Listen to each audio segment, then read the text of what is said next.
Whatever you wind up doing is exactly what you should be doing. And I have not behaved one single day of my life. Not one day of my life have I behaved, and I am fine. I need your help. I can't tell you what it is. You can never ask me about it later, and we're gonna hurt some people. Whose car are we gonna take?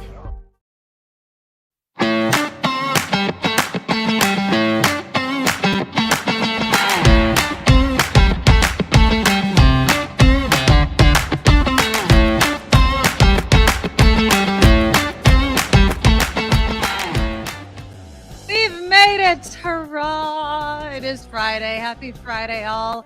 This is the Nikki Medoro Show live on YouTube. Thanks to everyone that has been here. Yes, RJ, let's effing go. We have a great show on tap for you guys today. We'll be talking about a bunch of stuff. It is Friday, so of course, we will do Friday food and we'll do movies with Tim Sika. That'll be in the second part of the show. The Friday food, if you guys remember from an earlier show this week, I told you, Calvin sent me, and I had read the article about this ramen place that's in San Jose, which are the recommendations I need. So it's supposed to, let me check because I got the delivery thing up. It's supposed to arrive between 12:31 and 12:41. So let's hope, because if it shows up at that time, that is my Friday food segment. That will be perfect. So we'll see if it happens. I do want to apologize, and I'll be apologizing throughout the show. Everybody is in my house today. My husband is home. My children are home on spring break. We are going out. We're heading down to the beach today. So everybody's kind of packing and getting their stuff together. So there's going to be some noise, people. It's just going to be a noisy show. So just deal with it. I do not have my own private room. So I'm kind of in everybody's way today. Do not tell me this, Lady Beatrice. Grubhub tends to screw it up. Well, you guys know that I am a DoorDash fanatic. I should buy stock in the damn thing. They won't deliver to my house. The location of Ramen Champ is too far, and DoorDash is like, nope. And I thought, look, I'll pay you, because sometimes they have that extended, perimeter or whatever area that they deliver to. Nope. DoorDash told me, no. I tried to convince my husband to go out and get the food, but he, of course, is too busy to do it. So yeah, we'll see how it is. I'm really excited to try this ramen. I did get it with an egg, although I'm not much of an egg person with those sorts of things. So we'll be trying it together. We'll talk about some other food news. Has anyone, just to tease what we're going to talk about in the food news, anybody in the chat room right now ever tried the one meal a day kind of way of eating, where you eat all of your calories in one meal? Well, we'll talk about that. There's not a lot of study on this. I know people that eat in this way or have in the past. I don't know how sustainable it would be. I don't know if I could just eat one meal a day. I've never done this. I've eaten meals that should be my only meal of the day, and they're not. But this will be my question when we do it. If you could only eat one meal a day, what would it be? Now, again, this could be a fat meal because it's going to be like all your calories for the day. So you guys mull it on over. Would it be ramen? Would it be something like that? I don't know. I don't know what I would choose, but I hope that Grubhub does not screw up my order. I will be very, very, very upset. They'll only deliver to a certain, I know. So we'll see what happens. We are going to start the show. We will, of course, touch on what's happening out in Florida. I love when Ron DeSantis quietly signed something like an abortion ban to 6 weeks. And I love the word quietly, except we all know about it. It's not quiet. And so when we get into it, and maybe we'll wait until Kim McAllister slides on in, because I'd love to hear her take on it. Do you think that Ron DeSantis and members of the GOP are overplaying their hand with this? I mean, study after study shows that most Americans support basically what Roe v. Wade had, right? Some restrictions, but you can make the decision on your own. And while on one hand, I'm like, I hope it hurts them politically.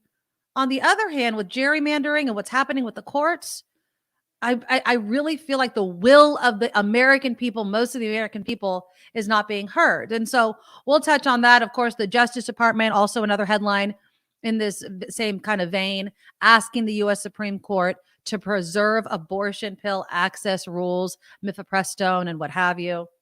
I was also hearing something about, them attacking, going after the birth control pill. It's as if they want us to just all be breeders. And yet, once we have these children, God forbid there's a social service net to help, right? Because that would just be socialism. Oh my God. Retail sales in the United States fell by 1%. Of course, this is amid all this high inflation and rising interest rates that we've been seeing. Americans cut their spending at retail stores and restaurants last month for the second straight month.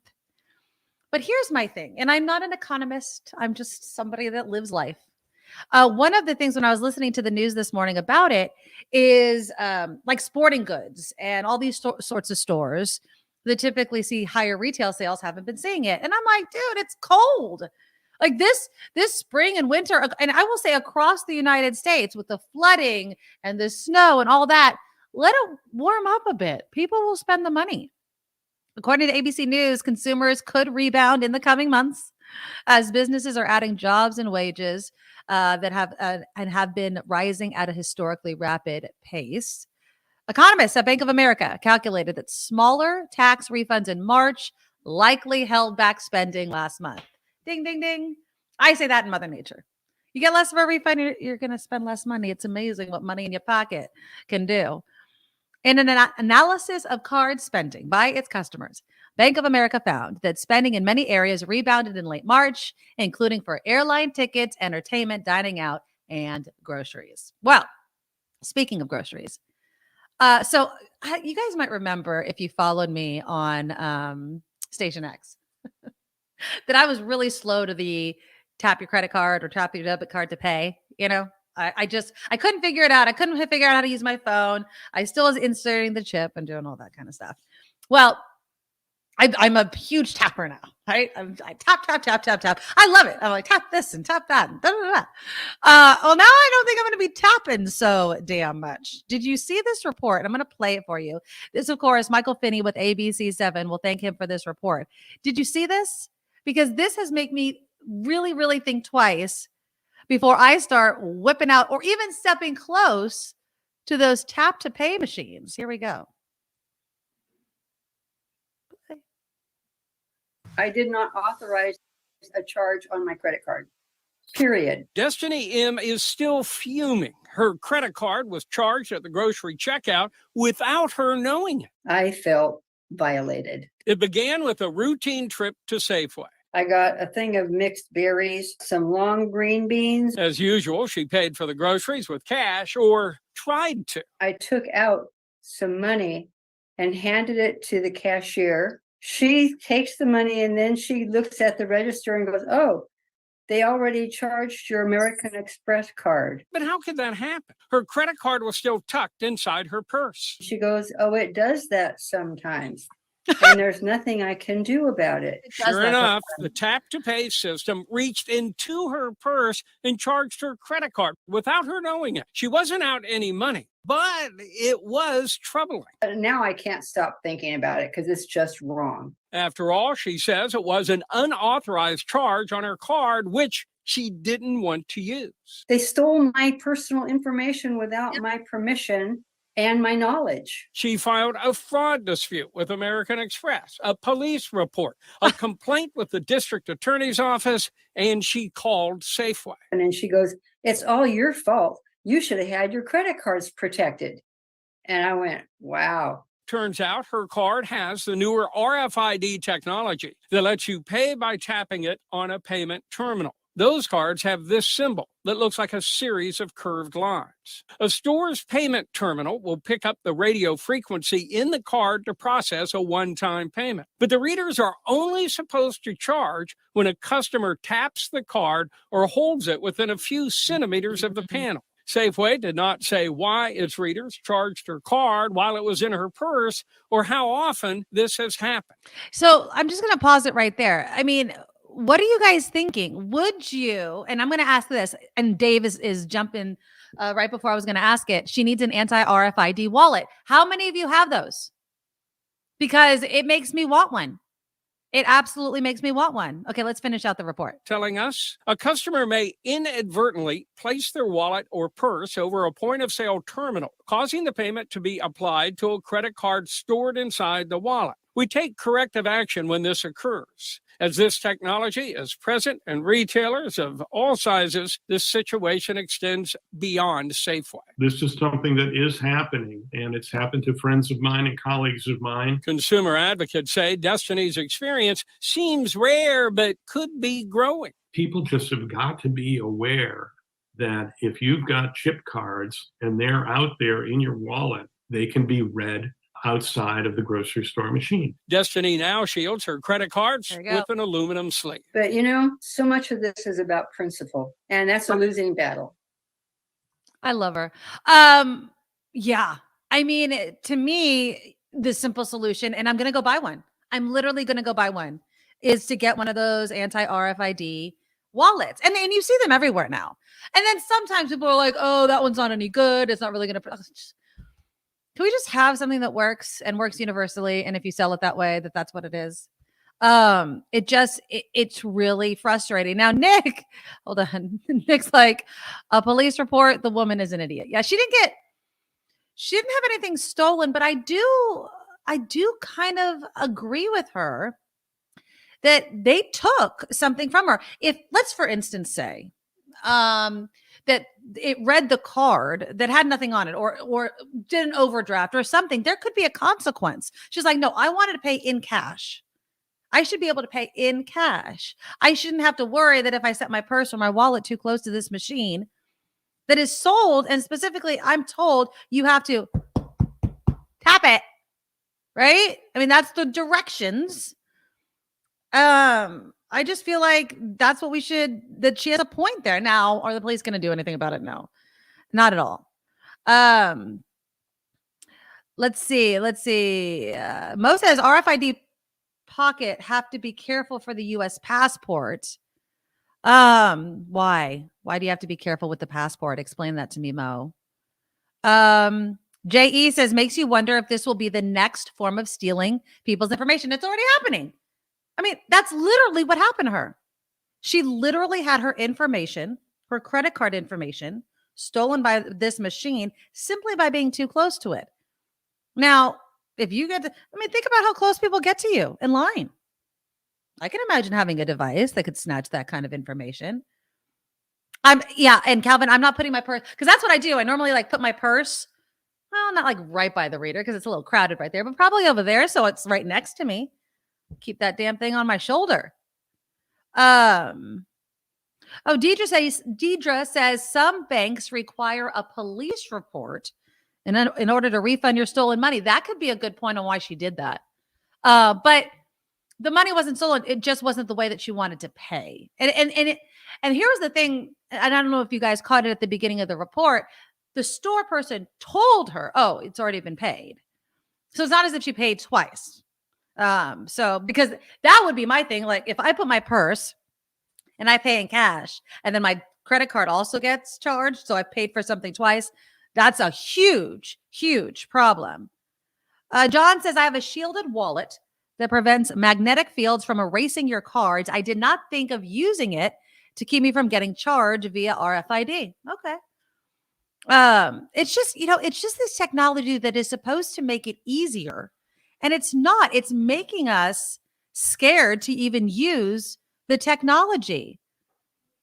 Nick says they didn't take anything. She held her wallet too close to the machine without knowing how they work. Her ignorance is her own responsibility. Okay. And you're right on one hand, but on the other, where's the warning? Where is the warning? Like, don't put your wallet too close to this machine or you can get charged. I mean, is it on us or because they're not telling us that? At least I've never heard that when they give me my debit card. And maybe next time I get a debit card, my new card, I'll look closely at it because maybe it does. But is there any warning on it saying, hey, this has the RFID chip. So if you use it, don't put it anywhere close to a reader if you don't want it to be read? Because they're not. They're saying, oh, look, it's ease. Just take it and go tap. You're done. You paid for it.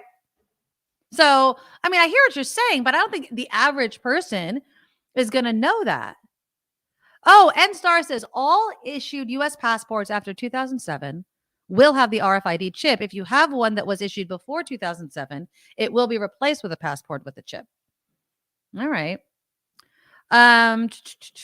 Oh, Jay takes it a different way. When I walk into a retail store, I do not take a physical credit card with me. I pay with Apple Pay.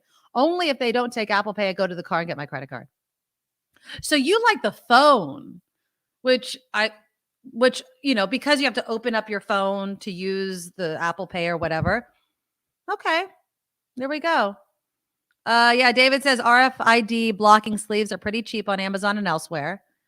So yeah. Oh, and ads, and I think this is a great thing, David. Maybe credit card companies should send blocking sleeves with the cards. Yeah, if we're supposed to know so damn well that this is the risk that we take, then they should send us something to make it safer for us to use. It just seems natural to me. John says, I usually stick chipped card in the slot or swipe if the chip doesn't work. I rarely tap it. See, that's you or me. But now I got all into the tapping, the tap, tap, tap, and it's so easy. All you guys were telling, just tap, tap. Now tap, and now they're going to steal all my crap. It's like the slogan for it. Oh, it's just so difficult. Nancy says the tap cards are also a problem at bank ATMs. Using the tap at the ATM can leave your account open for the next user to access your account. Yes, we talked about this, Nancy. Remember the glue and tap? So they stick some sticky stuff in the slot where you put your card.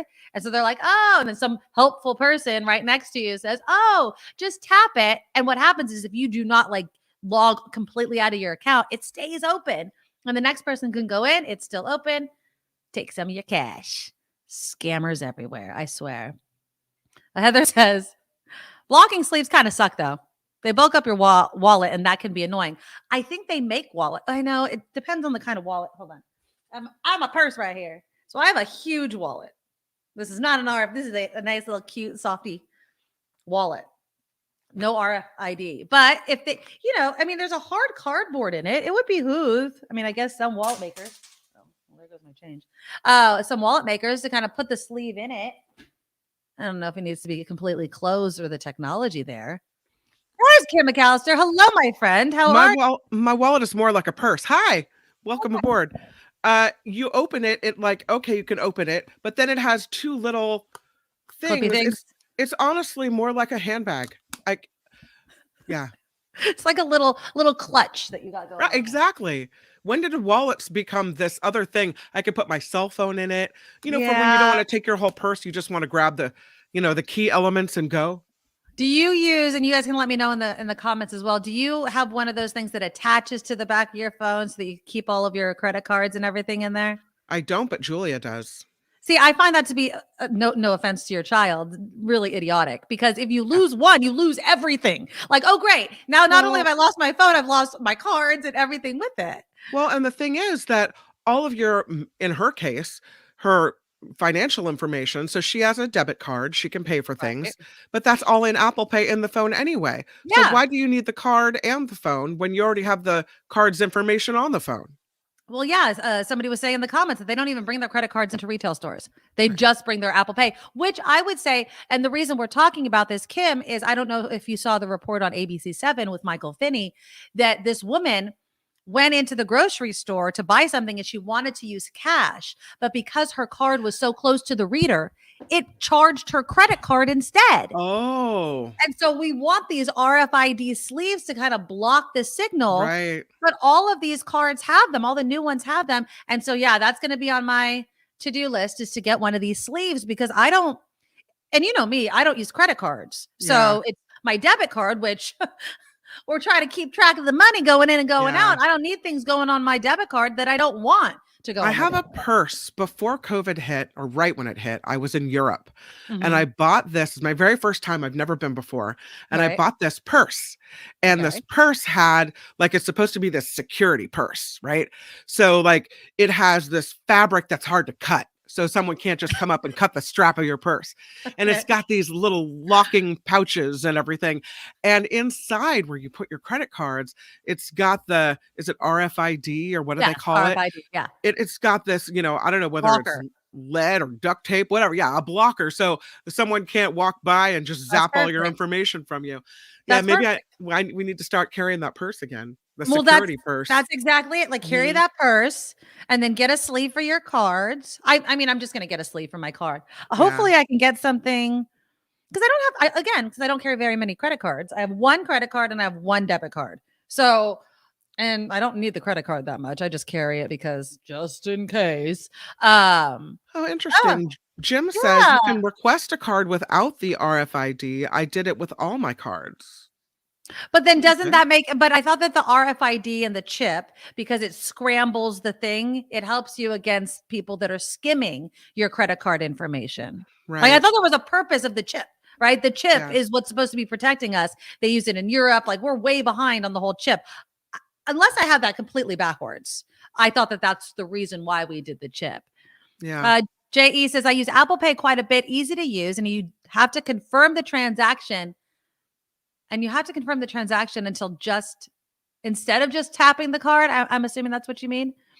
Mo says you're better protected when you use a credit card and someone gets a hold of it than if someone gets a hold of your debit card. I hear you, my friend, but there's a lot of Yeah. protections, at least in my bank, that they give to my debit cards. And I am always on my account. Like I am constantly checking my debit card, my bank account, which you should be doing. I don't understand people that just, I don't know, wait for the statement or whatever in the mail. I am always constantly on it. So if the chip is an RFID, what is it that sends the signal out that someone can pick up? Is it the strip, the magnetic strip? Is that what it is? Like, what are we trying to Like the protect old here? technology or the new Yeah, technology? I don't know what the So what is it that they can steal? Like, how does that work? What's the mechanism by which that when someone walks by your purse and you're not protected, they can just glean all your info? Oh, and Jim says, "Oh, so I do." Okay, that's a great question because obviously I'm mistaken. So Right. all the cards have the chip, but they don't have RFID. So hold on, not going to show my credit cards over here, but I'm going to look at something real quickly. Don't give us the numbers. I know. Okay, so in the report by Michael Finney, he said you have to look for. It looks like the sideways Wi-Fi symbol. You know, the curvy. Oh, and you know what's in? Oh no, this one has it too. So there is a chip. And then I thought the chip and the RFID were the same exact thing, but apparently they're not. At least according to Jim and other people. I thought mine has a chip and a little Wi-Fi signal. Yeah, so the chip is the thing that scrambles. I think, the number from so it's not the same one. Right. The RFID, I guess, is the signal it sends out to the tap to pay machines. Oh. Okay. Yeah. Who knew? You guys are educating me. Honestly, that is so I awesome. know. And Stars, is there are sleeves and also cards that block RFID you can put in the outer side of the wallet. Okay. Let's everybody get out their wallet and look. Show me your credit card. No, just kidding.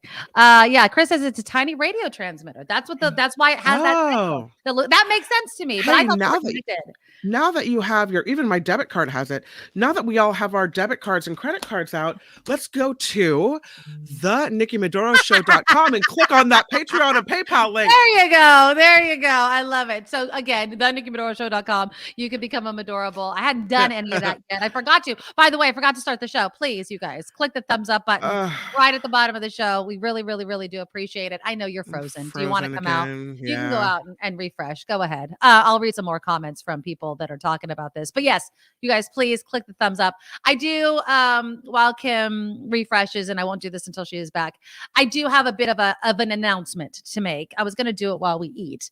The Nikki Medoro Show is going to be here. The channel is going to exist. There are changes on the way that need to happen. And so again, we'll talk about that.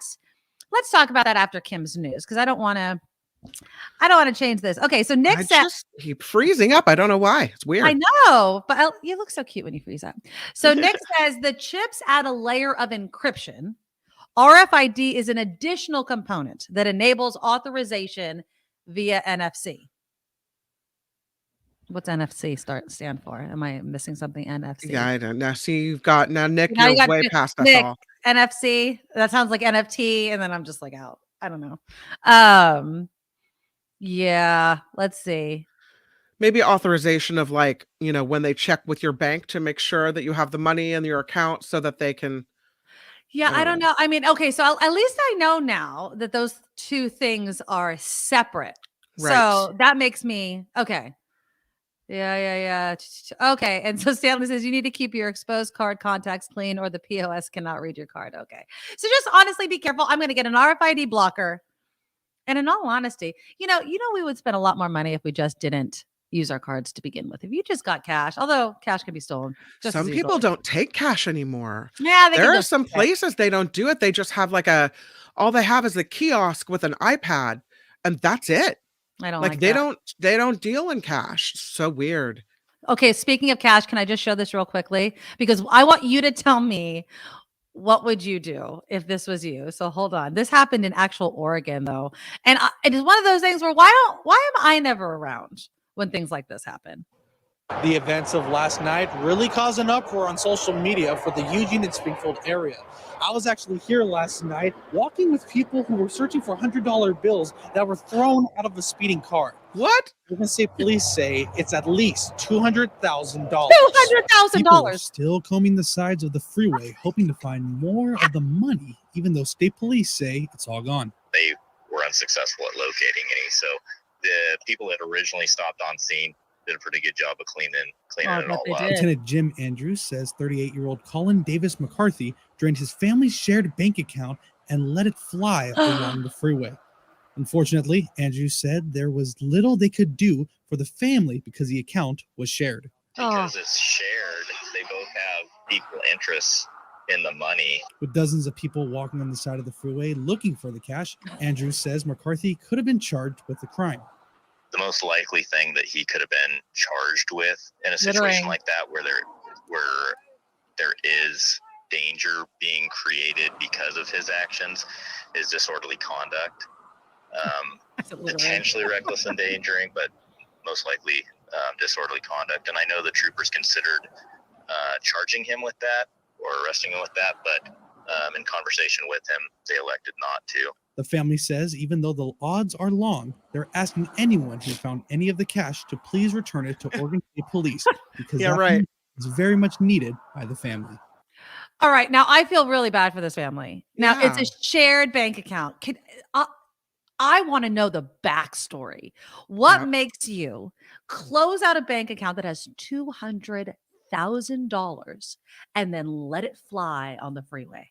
Like, that's the story I wanted to know. There's no other details on it, but you got to be pissed off. Something happened. And you're right, because the police say that the family is elected not to press charges or something. Mm-hmm. So what's the dynamic there? What happened? Some sort of payoff or something mysterious. I don't know. But Kay says it's not legal to take the cash. But again, you have to catch them. I mean, by the time that it's done and people see it, would you? Okay, here's a question. If you were in front of a car and they're spewing cash, would you pull over? On that hillside, it seems a little safe, but people that walk on the freeway and along the shoulder get hit and killed very commonly. So if their money's flying all over the road, I'm not stopping. Okay. But if the money may be on a hillside where I can easily get to it. So it's a hillside. Would you pull over? Probably not. Yeah, I don't think that I would, because it would take me some time of driving to realize what I was seeing. Right. Yeah. And then it's kind of like, okay, am I really going to go and get into a brawl with people? Because it's going to be a madhouse. Remember the guy, the hidden cash guy? Remember the hidden cash guy in San Francisco that was hiding cash? I remember the first time he did it, we were in the newsroom, we're seeing it on social media. And then I remember he hid some money in San Jose. And it was, I just drove by the area where I thought it was going to be, like way after people. And there were so many people there looking for it. And it makes me wonder, what would make you, and I don't even think it was that much, maybe $100. Do you remember how much he was hiding? I don't remember. I don't feel like it was tons of money. Yeah. Maybe $20, $100, maybe a couple $100. I don't remember exactly what it was, but it'd have to be a buttload of money for me to put myself into a kind of a let's fight for this money type of situation with absolute strangers. Because some people can go absolutely nuts over stuff like that. That's interesting. Grady says, I have an Adopt a Freeway and we find all kinds of stuff. Oh, like what? Guns, drugs, weaponry. I'm sure people throw all kinds of stuff off the freeway if the cops are after you. Right. Ditch the drugs and guns and everything else. All right. So Flo asks, let's say you're the one who took the cash. Would you have a case of the guilt the next day and return the money? Well, not if they blew it out the door, the car window. If I heard the story, maybe if I knew, the next day I heard the family story, I'd be like, oh, bundle it up and take it back. Right. But I don't think most people would. Like if you're walking along the street and found $100 on the ground, are you going to like go really out of your way to find it? Or are you going to be like, go home and make a poster, found $100. Notify me and I'll give it back. I found when I was a kid, I was in junior high because I remember I was riding my bike home from school and I found a wallet. And I opened it and there was cash inside. There was I remember there was all these pictures of a dog in it as all the pictures. It wasn't anything else, no people. It was just a bunch of dogs, but the guy's ID was in it. And I kind of, called the operator back then, right? And tried to find the guy, got a hold of him. He came, he gave me all the cash out of the wallet. And it wasn't a ton of money, you know what I mean? But he's like, thank you. And I was like, you don't have to. He's like, nope. He's like, I really appreciate it. And I don't know, maybe like $20-$40 or something like that. But yeah, and it made me feel good to do, but I wasn't going to, keep it or steal it because I believe in what you put out comes right back to you. So when I first started in radio, I was working at this station in Sacramento, Quad 106.5 alternative. But there was a little, and it was in a tower. So we were on the 27th floor overlooking the state capitol. But at the bottom of this building was a little convenience store. And everyone who worked in the building kind of knew the lady that worked there. And she was really nice. So you would go down, I would go down in the morning. And I often, because I was starting in radio, can get coffee for the crew and get whatever. For some reason, I had like $80 in cash. Oh, okay. And it was in my purse. And it was a time in my life when I didn't have a lot. And so $80 to me was huge. Like that was like, $80 money to me is huge right now. I'm sorry. Yeah, okay. It was my money for the week, like, gas and food and whatever. Well, it fell out of my purse as I was paying and it landed, they have like the little shelves below where there's gum and everything. It landed down there. And so someone found it and handed it to the lady. And I came back and said, did anyone find, I know it's a long shot, did anyone find $80? And she goes, as a matter of fact, yes, we did. Aww. And she gave it to you. And she gave it to me. And I didn't expect to ever get it back. But what a thing. Wow. And I think it's also because you knew exactly how much money it was. Like, Right. It's just like, it's literally this amount of money that I'm missing. Not, did anybody drop any money? It might have been a 10. It might have been a 20. You knew exactly what it was. And that's awesome. You know what that tells me, Kim? You're an amazing person and good things come back to you. That's it. That's how I live my life. I had a second thing at KGO and here, I need a purse with a better zipper is what I need. But I had collected a bunch of money from other parents for a teacher gift. And it was in an envelope. And as I'm walking down the very long, dimly lit hallway down, how the back way into KGO, it must have fallen out. And that was on the first floor. Someone found it and gave it to the security guard and I got it back. Did they? See? Yeah. You're a good person. And there was like $300 or $400 in there. Oh, wow. And you got it all back. I remember. I have been lucky thus far, knock on wood. I got really lucky. I had a lot of money in cash. This was my waitressing days. I had hundreds of dollars in a wallet in my purse. And this was my Tony Roma's days. And I went grocery shopping on the way home. And this is when there was a grocery store pretty much like a light and a block away from my house. Right. And so I put my groceries in the car. I go all the way home. I park my car. I look over and my purse isn't there. And I'd left it in the freaking cart. The grocery cart in the parking lot. And so I scream and I go all the way back and I you're freaking out and you're just like, please may there be good people. And I walk in and it's funny because the guy that found it was a manager or that it had been turned in. He still worked at that Safeway today. And sometimes I still see him. It's crazy.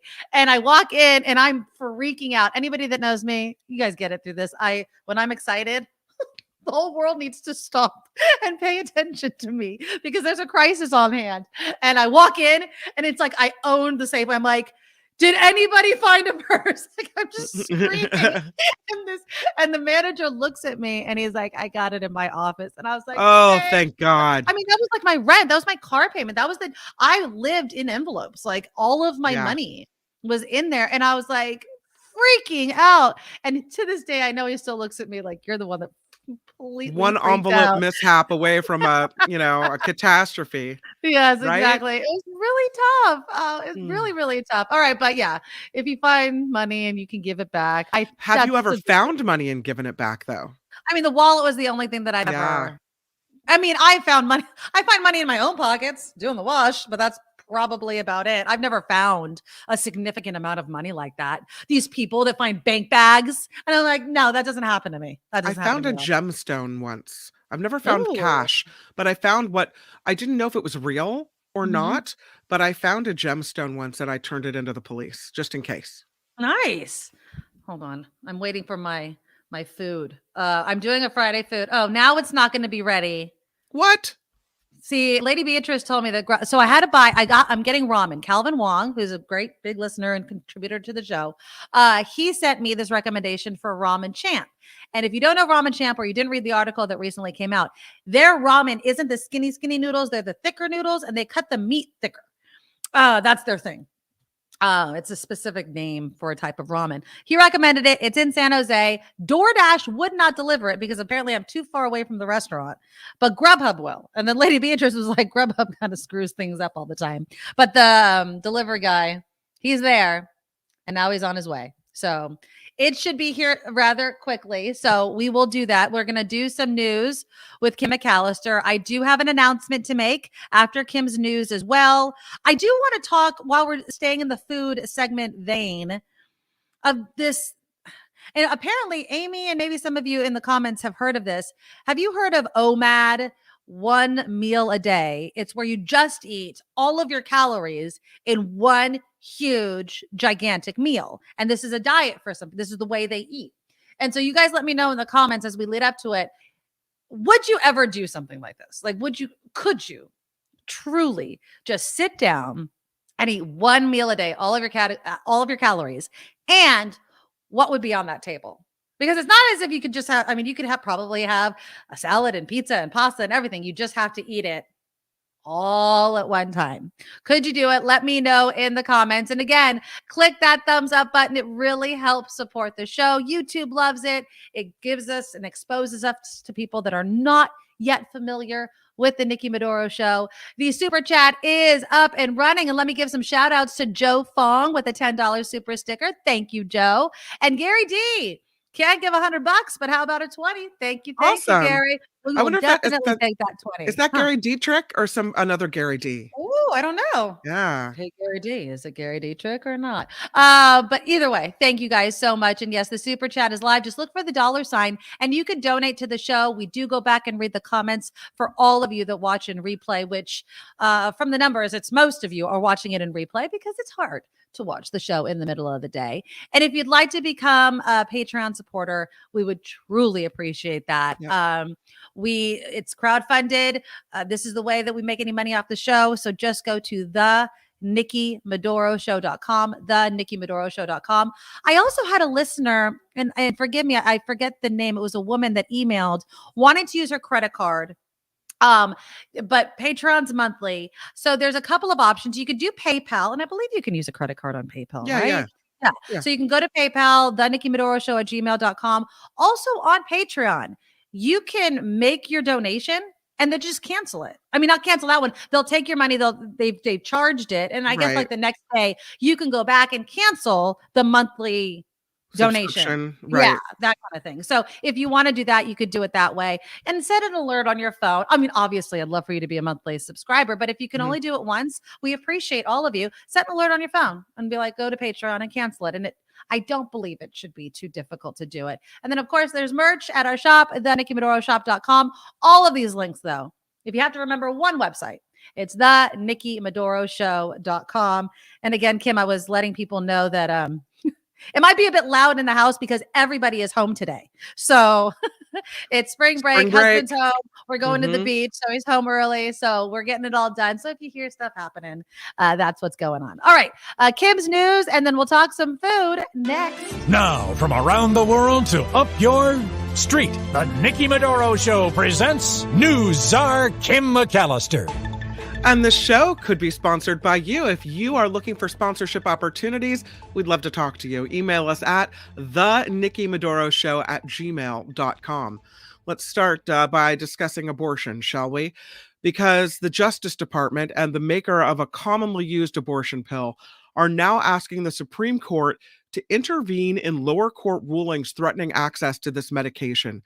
The DOJ and Danco Laboratories urged the High Court to pause this ruling by a federal judge in Texas that invalidates the FDA's approval of mifepristone.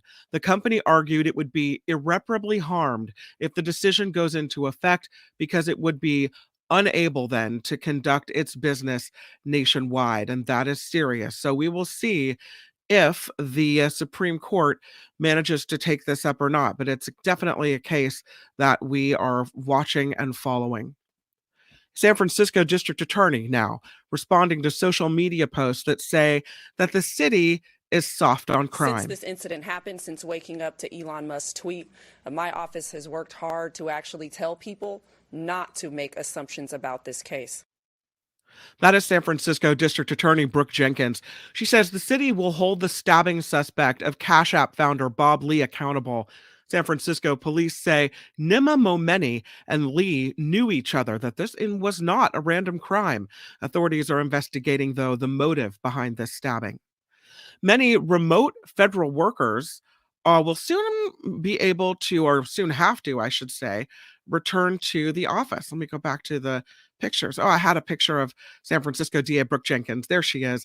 Now we'll get to the work from home. Somebody's frustrated. Look at that. Or maybe just tired. Many remote federal workers will soon have to go back on into the office. New guidance released yesterday calls on federal agencies to substantially increase in-office work as the COVID national emergency declaration is set to end in early May. The guidance stopped short of calling for any specific requirement. Former Vice President Mike Pence could be officially running for president and announce it soon. Pence telling Fox and Friends a decision on whether he will make a bid for the White House in 2024 will come in weeks, not months. He's been making frequent stops in early primary states like Iowa, South Carolina, and New Hampshire to speak with voters. So we'll probably know what's going on with that very soon. Here's a picture of Jupiter. Look at that.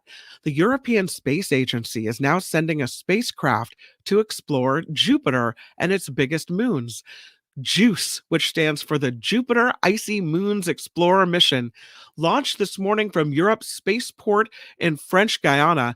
JUICE will embark on an 8-year journey to the largest planet in the solar system and then orbit Jupiter and study all of its moons. A potential $6 billion settlement to cancel thousands of student loan debts is moving forward after the Supreme Court rejected a challenge on Thursday. The settlement comes out of a class action suit against several schools, many of them for profit, that borrowers argued misrepresented the institutions. And here's a story for you. A picture of this. Look at all that. Speaking of money on the roadway, police are investigating after thieves stole $100,000 in dimes off of truck in Philadelphia. Dimes, that's going to be hard to carry. That's heavy. Yeah, right? Like if you're going to steal something, dimes might not be your best bet. Authorities say the Florida-bound truck had picked up $750,000 in dimes from the U.S. Mint, and then it stopped overnight in Philadelphia. Well, Thursday morning, police found the trailer broken into and coins scattered across the parking lot. See, it seemed like a good idea at the time, right? And then you get into the dimes and you're like, well, wait a minute. So apparently at least $100,000 in dimes missing from this big truck, but also, I don't know, even more dimes scattered across the parking lot. Imagine being the person who has to pick up all those dimes. I mean, that's going to take a while. You pick, because they hard to get. I mean, I guess maybe you use a big brush, a sweeper truck, a sweeper, A big sweep up all those magnet. done. And then what do you have to pick all the debris out of the dimes? You got a dime sifter. What a mess. See, if that's the mom in me thinking about how I'm going to clean this up, right? What's funny. the best way to clean up the spillage? Oh, yeah. The Nikki Medoro Show is crowdfunded. Thank you guys so much for being a part of this Nikki Medoro Show community. Yes. We love you guys. And thank you for choosing to spend your time with us too. Really, it means a lot. If you'd like to support the show, we welcome it. So please consider becoming a Patreon member or supporting us via PayPal, as Nikki had suggested earlier. And you can find those links and a lot more at thenikkimedoroshow.com. I'm Kim McAllister on the Nikki Medoro Show. There you go. There you go. Okay, so while you were talking about the dimes, I got it. I got the ramen. Okay. Nice. So again, this was a recommendation from Calvin. And I'm not a huge... Ooh, you know what they do? They deliver the broth, which makes obvious sense, separate from everything else. So, what's the difference between ramen and pho? Oh, the noodles for one. Okay. There's different noodles. So, there's udon noodles. There's rice noodles. Oh, Gary D! Thanks for another $5 donation. Not the Gary D you're thinking of, but okay. Nonetheless a fan. Sandy and Gary D. Thank Welcome, you. Gary D and Sandy. Thank you. Thank you. So yeah, there's ramen noodles, there's udon noodles, there's rice noodles, there's all different types of noodles. Okay. Now, so the ramen noodles are the squirrely, quiggly kind? Those are like the top ramen college noodles, right? Oh, yeah, that's what I was thinking of. Yeah. Okay, so here we go. I'm going to show this to you. Oh, okay. So these are a little thicker. There's no broth in it yet. So this is the size of the noodle. It more reminds me of like chow mein noodles. Okay. They have a good chew on it. Now look at this. This is what it looks like. So I got an egg there. Look at that big chunk of pork. Those are thick cut. Wow, this is a fancy there. ramen situation. I've got like a seaweed thing here. We got noodles. And then you put the broth on it. Oh, a couple things. And I asked for some spicy sauce too. Of course you did. And stars, pho is rice noodles and beef broth. And Liz says pho is Vietnamese, ramen is Japanese Korean. Yeah. Okay. There you go. That's definitely. They say, and stars again, ramen is wheat noodles with a pork-based broth. Yeah. So they have. So the ramen place, this ramen champ, had like a pork chicken broth. They had a miso broth. They had a habanero broth, but apparently it's only offered in store because it wasn't on the Grubhub menu. Because I would have gotten the habanero one because I just love to punish myself with all that. Sorry, now you would have gotten the ghost pepper one probably. Hold on, let me taste the broth by itself. You're a spicy little mama. It's good. It got a bit of like. You got to kind of stir it up. Let me stir it up because it kind of was a little greasy right on top, but it's good. Okay. Oh, the broth is really good. Okay, so let me dribble this and not make a huge entire mess on my ramen. Yeah, that looks good. A question from Anonymous. Is it tonkatsu ramen? Yes, it's tonkatsu ramen. That's the kind that I got. What does that mean? Well, let me bring up the description. So tonkatsu ramen is a chicken and pork-based broth topped with kakuni kashu pork, bean sprouts, kaikurage mushroom. I don't know if I'm pronouncing that right. Pork back fat, green onion, nori seaweed, and deep fried burdock chips. So let me share my screen because this is the picture from their website. Okay. So you can get a picture of that. So that's what it kind of looks like when it's all said and done right there. So I'm going to let this sit a little bit into the noodles. You know what I mean? But I don't think I've ever had ramen that wasn't in a package. Yeah. I mean, we used to work with somebody at KGO that loved ramen. I'm totally brain farting on his name right now. I can't believe I'm forgetting his name right now.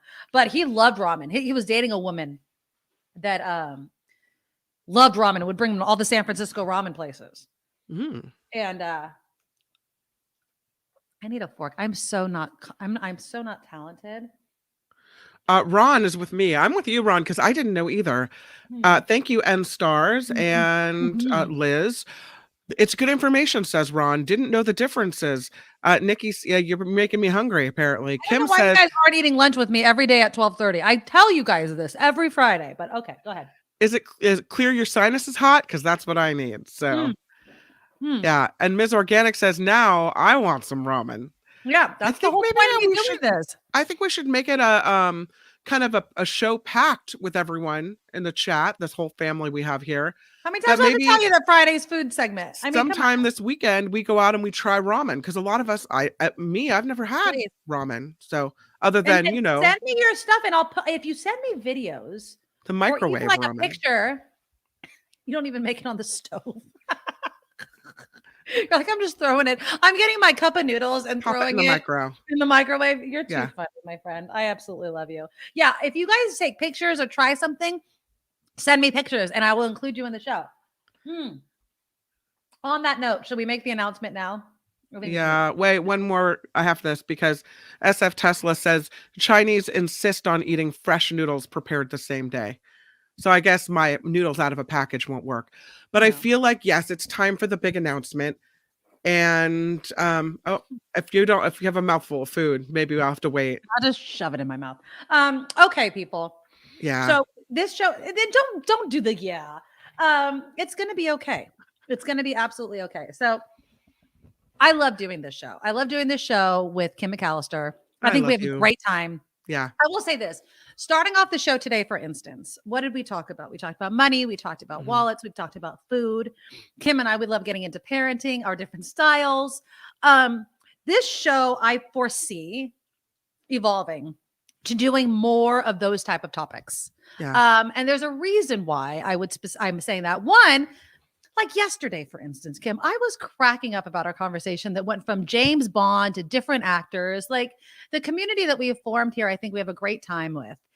And while on one hand, I still want to talk about important issues, Kim's news, and we delve into all of that. Yeah. We may have to start moving more towards lifestyle, parenting, fun food stuff, local businesses, highlighting people in our community, which I absolutely love. Don't be scared. I'm not going anywhere. But I have gotten another job, and it's a part-time job. And because I have a part-time job, I don't know if the frequency, it's just kind of up in the air at this point. I will know more next week. So starting on Monday, I will, I adore you guys. I'm not going anywhere. I mean, this is not the end of the Nikki Medoro Show at all. It really isn't. But I have been offered a part-time position, a part-time anchoring position at KCBS. You're going to be on with Brett. Well, I mean, he's with Patty Rising and they're awesome together. And it's something that obviously I love radio. I really miss being in a studio.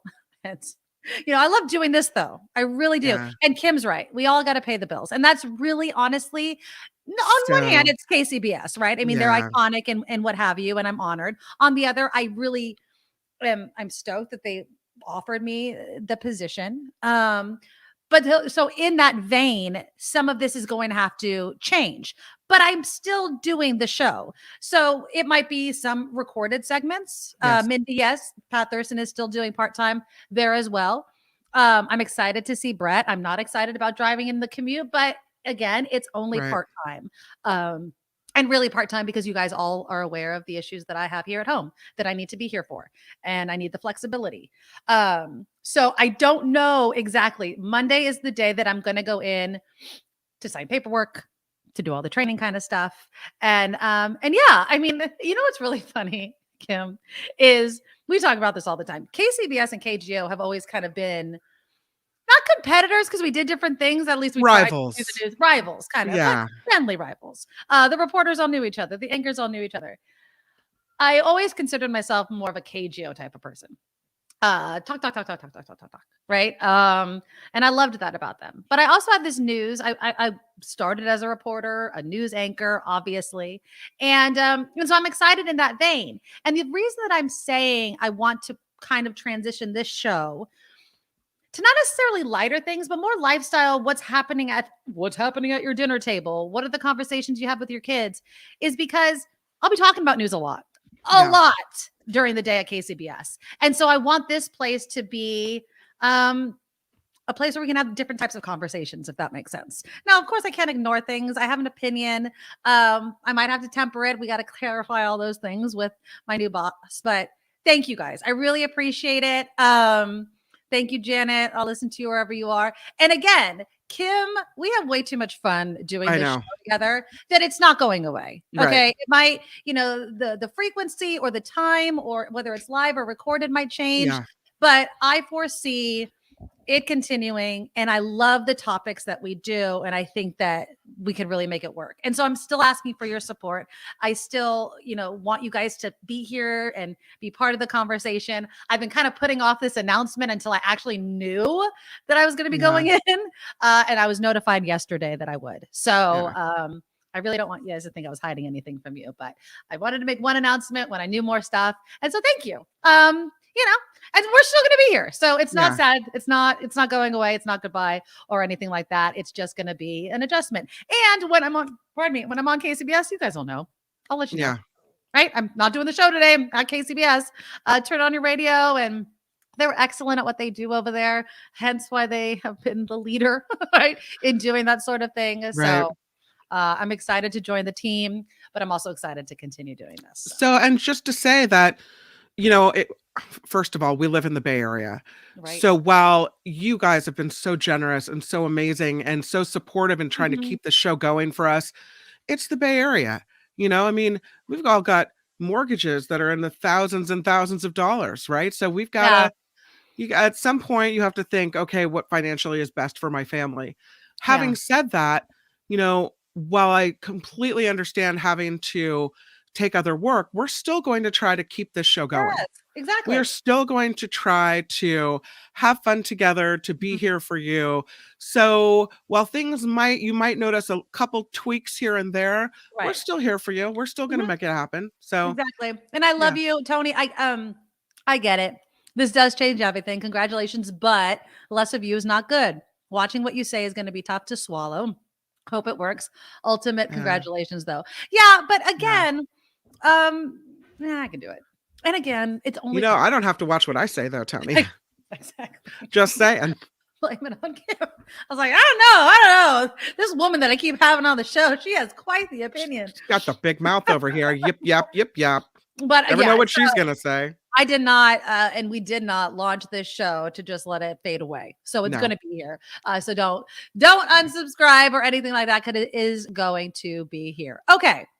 Thank you. I really do appreciate you guys, and I appreciate the love. And it's going to be weird. I'm a little nervous. Is that weird? Like, not nervous to do the job. Like, no, it is weird because it's a new place, but you started in news. You have great news chops. You're going to be totally fine. You're going to ease right in there. They're going to want you to work more and more and more and more. Susan says, Kim, you always help with shows when necessary. Will you fill in more?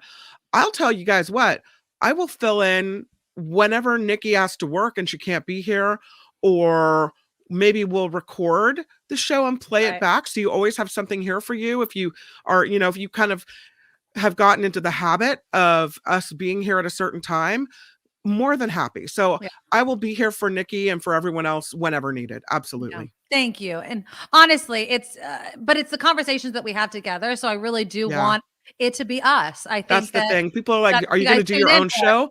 I don't really want to do my own show. I've tried to talk her into it a million times. I don't want to do my own show. I love the conversation. I love the back and forth and having different opinions on everything from, usually we politically we agree a lot, but you're right. We have different parenting styles.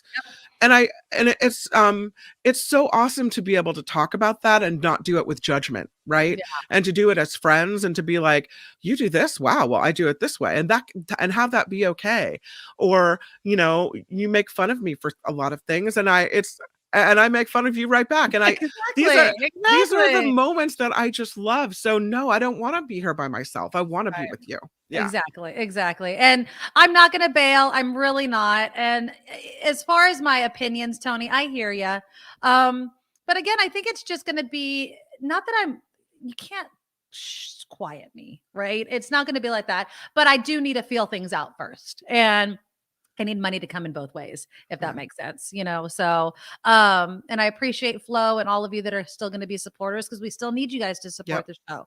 And I'll keep doing it as long as you guys are here and we could still have the conversation going. And so I love all of you. I'm not going away. In fact, you'll just kind of hear me in different places. So that'll be fun. Okay. Let's talk about the 1 meal a day. It's part-time, Meredith, by the way. For everybody that's it's just part-time. I don't have a set schedule. I don't know anything about that. I will let you guys know. I will definitely.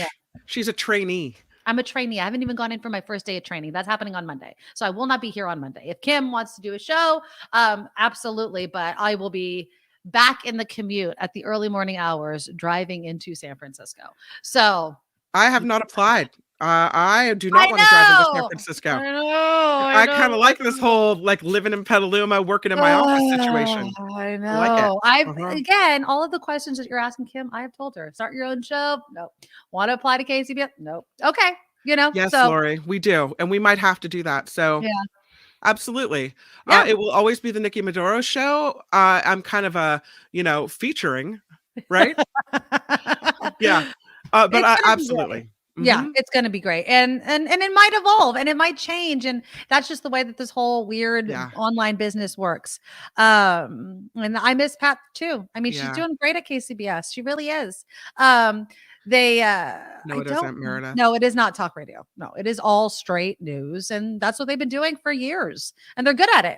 Oh, I might need you. Absolutely. Oh, there you go. And again, I mean, we can still have Tim Sika on, and Gaio is new to the show. We have Jefferson Graham on. I mean, there are ways to make this happen. As far as guest hosting, you guys have a good internet connection. We can't do the calls part. But yeah, there's an idea. Look, so many good ideas happening from people. There were the commercials. And that was the other thing that I love about YouTube is the lack of commercials. Like we just talking and there's no real clock. We kind of keep it around 2 hours, and that's the way it is. So thanks, Tony. Yeah. Exactly. Yay. We'll make it work. You guys are going to be proud of us. We're going to make it work. Because we all have to do what we have to do, right? I mean, who doesn't understand that? But there are ways that we can make this work, and you take a bite of that food. Well, I just say that we are going to get this done. We are going to be here. We're going to be here for you. We're going to keep the community going, because I love what's happening in the chat. I love that we've created this place to talk about things, and I don't want to let that go. So I won't. Can somebody explain to me how to eat ramen with chopsticks and a spoon? No, I can do it. Maybe I need a fork. You do it like a bowl, like you sip with the bowl. Like I see people they are so good with their chopsticks, and I try, and I'm like, no. I'm the person who walks into a restaurant and they put the chopsticks on the table. I'm the one who asks for a fork at the very beginning. Before we even order, can you just bring a fork? I can use chopsticks. When there's a broth. Like even my pho, I'm like, I need a big spoon. And then I like to do it's the Italian in me. Twirl my noodles, stick it on the spoon, and then shove it all in my mouth. Yeah. I need a lesson. I absolutely need a lesson. My kids use chopsticks all the time. They choose it. They choose to eat with chopsticks, like even meals that are non-Asian meals, they will use chopsticks. So I have in my silverware drawer, I have chopstick sets for them to use because they love it. They like it better. I, though, am chopstick inadequate. Oh, I can use chopsticks. I have no problem using chopsticks except with the broth type thing. I want the broth and the noodles and all the goodies. And I'm not that talented without pouring. I can't even eat rice with a fork. I have to have a spoon for rice. Oh, you are a child. I know.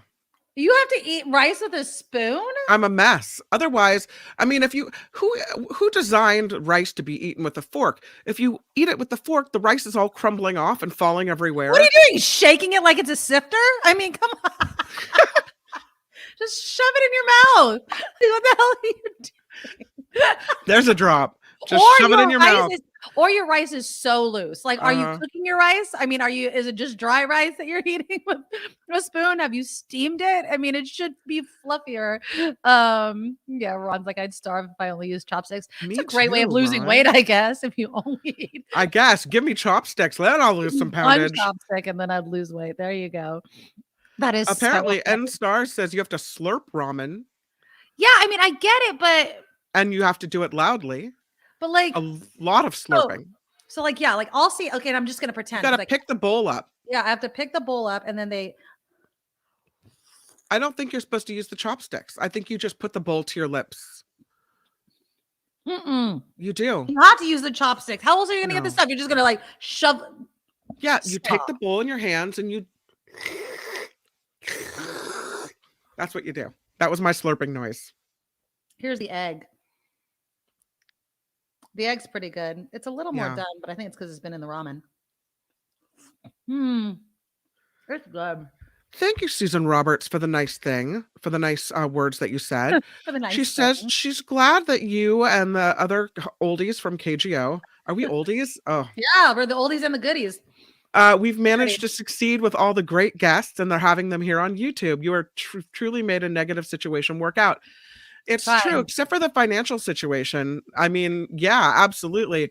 I love, especially like if Nikki has something to do, I call on all of my former KGO call. You've seen me. I've had Gil Gross on. I've had pick a KGO personality. I try to get Ron Owens, but he's feeling like maybe his words don't come out as well as they used to. So he doesn't really want to. He's doing well. But when you just get to that point where you're like, I don't necessarily want to do it. But a lot of people from KGO have come on, and Clark Reed we've had on. Oh yeah, we have him on Wednesdays. Yeah. On Wednesdays. Yeah. So it's Gary Dietrich is former KGO person. A lot of people that we had on KGO we have on Gary here. So. We haven't had Gary on in a while. We should have him on. He does appear on Mark Thompson's show regularly. Oh, does he? Mm-hmm. Well, Kay in Santa Rosa says that Nikki, they're excited for you. Congratulations. Thank you. And I am not alone in the world. Thank you very much. Andresito Bravo says, yes, I eat rice with a spoon. I mean, come on. Rice with a fork is ridiculous. I don't understand. It's little nuggets of things that are falling all over the place. Stop it. Stop. No. So if you get fried rice at the Chinese restaurant, you're asking for a spoon? Is that what you're saying? Fried. Yeah, I eat it with my fork, but I eat it over the bowl, like, because I'm a mess. You're a slob. I'm a slob. There will be rice all over the table, all over my shirt. My husband's like, you got rice all over you. You have rice in your hair. I'm like, no. Lord Almighty, woman. I'm a what mess. are we gonna do with you? What are we gonna do? Okay, so one meal a day. What would you eat? I won't leave you, Lisa. One meal a day? One meal. Let's say 12,000. It's 12,000 calories, right? Let's just say you're eating 12,000 calories. Ice cream. As your one meal. Okay, and get me one thing a day. That's all I get. Your one meal a day. So it has to be all of your meal. What would your one meal a day look like? It's funny. And could you eat this way? I was talking to Jacob about this, my 9-year-old, yesterday, and he said, "What's your favorite meal?" was the question. Okay. And then if you had to pick one food that you had to eat every day, that was your only meal every day, what would you pick? He always asks me these random questions in the car. Okay. So his favorite meal is sushi. His favorite food is sushi. Good but boy. He said, if he had to pick a food to eat every day, he said it was pasta. And I said, why? He goes, well, because you can have different sauces and you can have meat on it or pesto or whatever. So you can always have a different pasta, even if your food is pasta. I have to go with Jacob on that. Yeah. I'm going to say pasta. Yeah. One meal a day, pasta. Because you can have lasagna, you could have raviolis. You have those mushroom raviolis that I absolutely love in Southern California. Oh, you have gnocchi, which is like potato pasta, right? Yeah, that's a pretty good. Yeah, see, Randy, what's your favorite meal? If you had to choose a meal, Kim, Randy's is breakfast. So he loads up on all sorts of breakfast stuff. Yeah. I might be able, I don't know. See, my problem is I'm a late eater.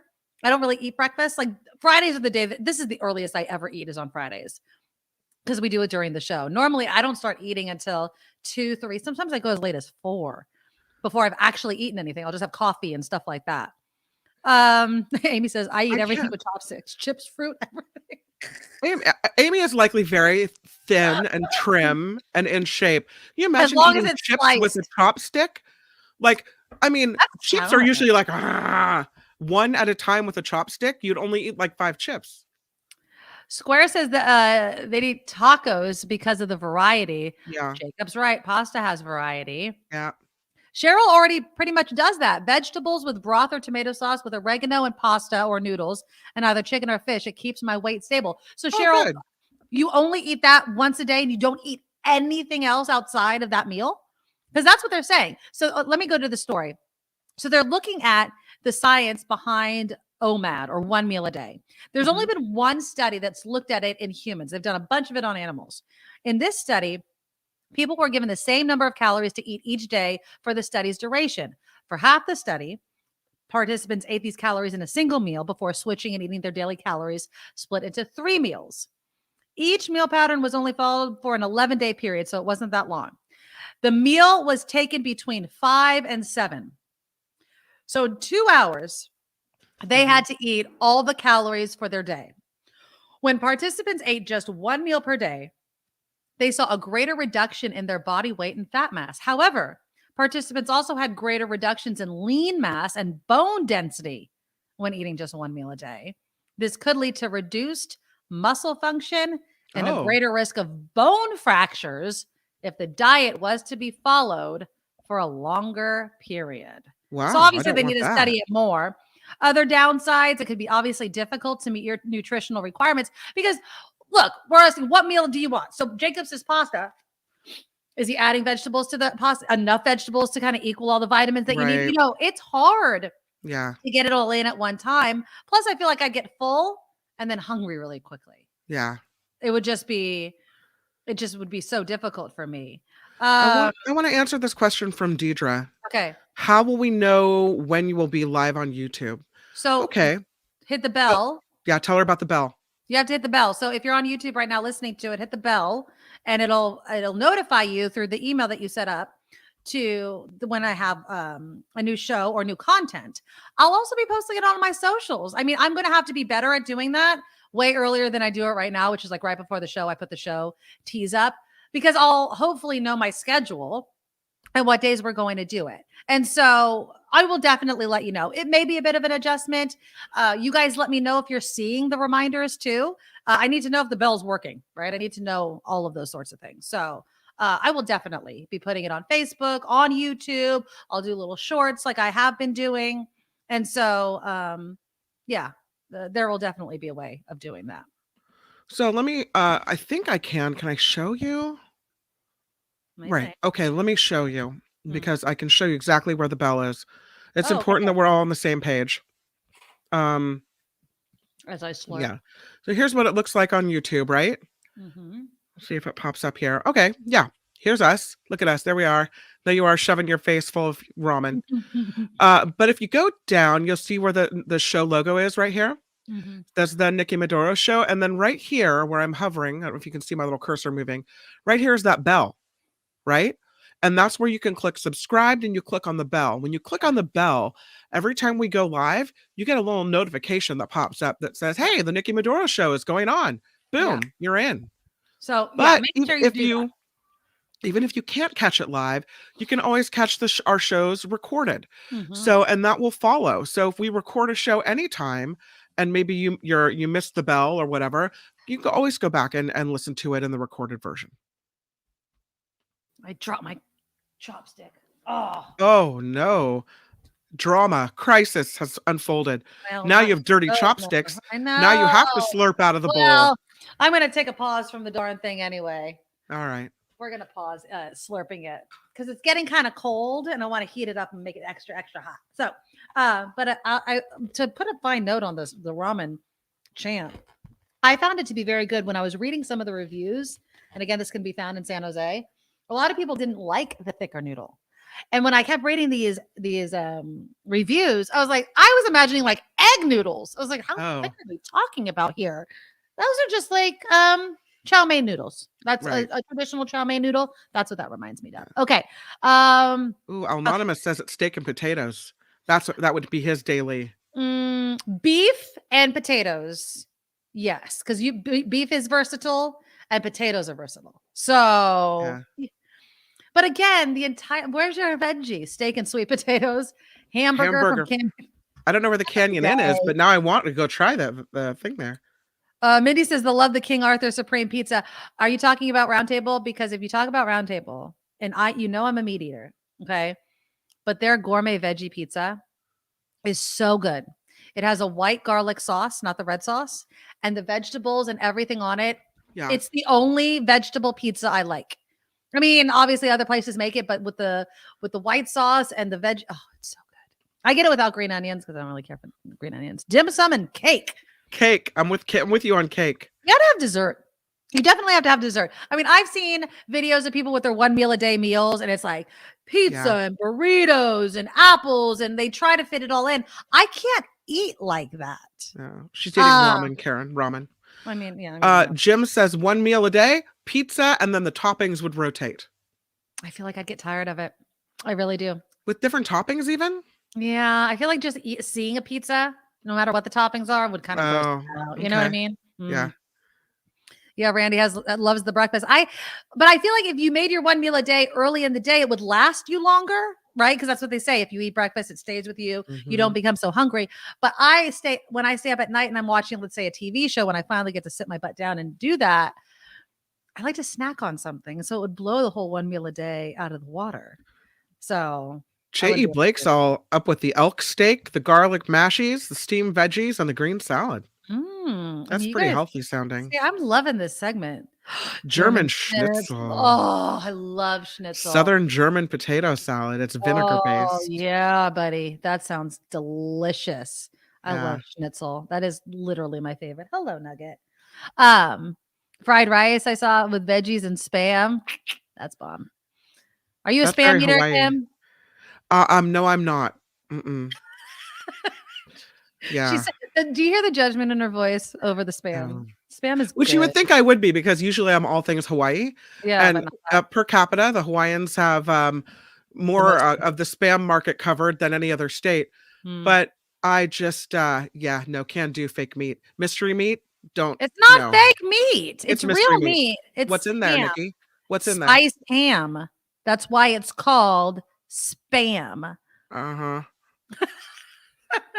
Nobody knows. Nobody knows what's in there. It's just pork. Meat. It's pork. It's rando meat. No, thank you. Oh, it's good. And now they make other flavors, right? They make like teriyaki Spam, and they make all different types of Spam. But yeah. But my family likes Spam musubi especially. Yeah. They eat Spam. You know what else they like that freaks me out is the corned beef breakfast. Oh yeah, the hash, corned beef hash. I don't want that. The damn it, where's my husband? The what's the name of it? It starts with the C. It used to be on Meridian and Foxworthy.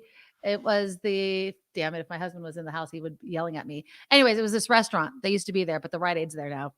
They used to make a corned beef hash, but it wouldn't be the stuff out of the can. They would make corned beef and they would dice it up. It was so good. But do you like corned beef? No. So then why would you like corned beef hash? Yeah. I mean, the look of it offends me. I don't like the way it looks. It reminds me of remember that Barbara Streisand movie? Yentl? The Way We Were? She was abused as a daughter. Anyways, there were flashbacks and forth. The Prince of Tides. Okay. Did you ever see The Prince of Tides? Yeah, I like that movie. Remember her mom made the husband the food, like the hash with the dog food in it. Remember that scene? That's sometimes when people like eat corned beef hash, that's always what I think of. It's so gross. So gross. Randy says Spam only has 6 ingredients: pork with ham, meat added, salt, water, potato starch, sugar, and sodium nitrate. I feel so much better about feeding it to my kids now, Randy. So thank you. Yes, it's so good. My husband does the shopping and I put stuff away. So every time I pull a thing of Spam out of the grocery bag, I'm like, really? You're going to feed that to the kids? Fake meat, mystery meat?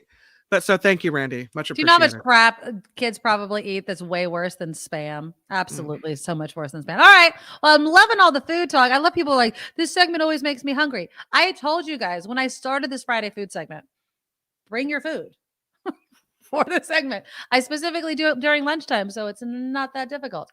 I wonder if Spam is the macadamia nut market, I would assume, and pineapple market also just as big.